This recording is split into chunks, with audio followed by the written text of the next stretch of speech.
Now it came to pass in the 14th year of King Hezekiah that Sennacherib, the king of Assyria, came up against all the defenced cities of Judah and took them. And the king of Assyria sent Rabshakeh from Lachish to Jerusalem unto King Hezekiah with a great army.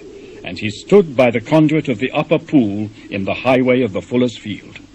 Then came forth unto him Eliakim, Hilkiah's son, which was over the house, and Shebna the scribe, and Joah, Asaph's son, the recorder. And Rabshakeh said unto them, Say ye now to Hezekiah, Thus saith the great king, the king of Assyria, What confidence is this wherein thou trustest? I say, sayest thou, but they are but vain words. I have counsel and strength for war. Now on whom dost thou trust, that thou rebellest against me?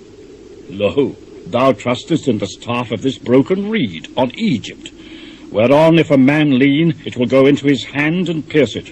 So is Pharaoh, king of Egypt, to all that trust in him. But if thou say to me, We trust in the Lord our God, is it not he whose high places and whose altars Hezekiah hath taken away, and said to Judah and to Jerusalem, Ye shall worship before this altar?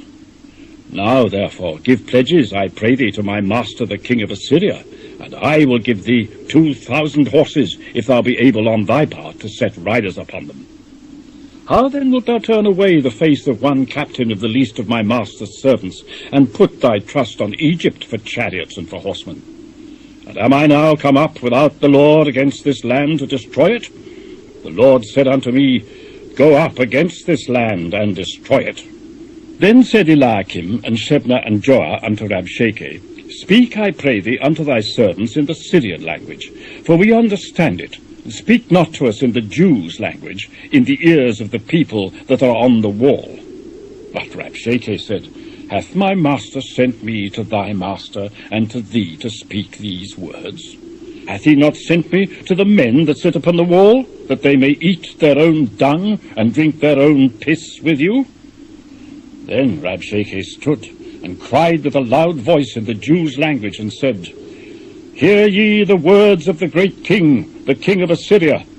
Thus saith the king, Let not Hezekiah deceive you, for he shall not be able to deliver you.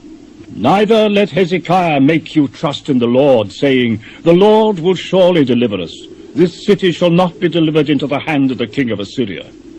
Hearken not to Hezekiah, for thus saith the king of Assyria, Make an agreement with me by a present, and come out to me, and eat ye every one of his vine, and every one of his fig tree, and drink ye every one the waters of his own cistern, until I come and take you away to a land like your own land, a land of corn and wine, a land of bread and vineyards. Beware, lest Hezekiah persuade you, saying, The Lord will deliver us. Hath any of the gods of the nations delivered his land out of the hand of the king of Assyria? Where are the gods of Hamath and Arphad? Where are the gods of Sephaim? And have they delivered Samaria out of my hand? Who are they among all the gods of these lands that have delivered their land out of my hand, that the Lord should deliver Jerusalem out of my hand? But they held their peace, and answered him not a word. For the king's commandment was, saying, Answer him not.